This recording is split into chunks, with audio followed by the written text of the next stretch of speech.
So excited na akong gamitin tong EcoFlow Delta 3 2000 Air.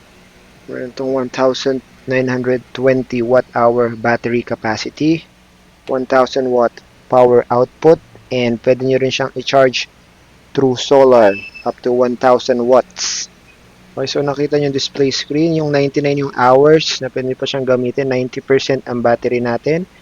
And ang gagawin natin ngayon is gagamitin natin itong dalawang port niya. Sasaksakan natin siya ng parehas na extension using TV, electric fan, and PS5. Normally, ang PS5 lumalampas ng 200 watt. Okay, so ito nakasaksak na yung TV, PS5, electric fan.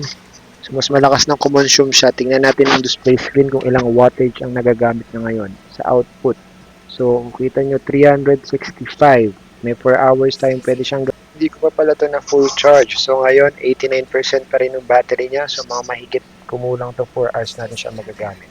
So based sa video natin kanina, nasa 360 plus watts pa lang ang nagamit natin na output niya. So pwede nyo pang dagdagan up to 1,000 ang kaya niya. And hindi lang sa kuryente nyo siya pwedeng isaksak. Meron din siyang plug dito, XT60 port. Kung meron kayong mga portable solar panel or mga solar panel, pwede rin siya. Okay, sa mga interested, i-click nyo lang yung link below. Magmadali na at mag-checkout na.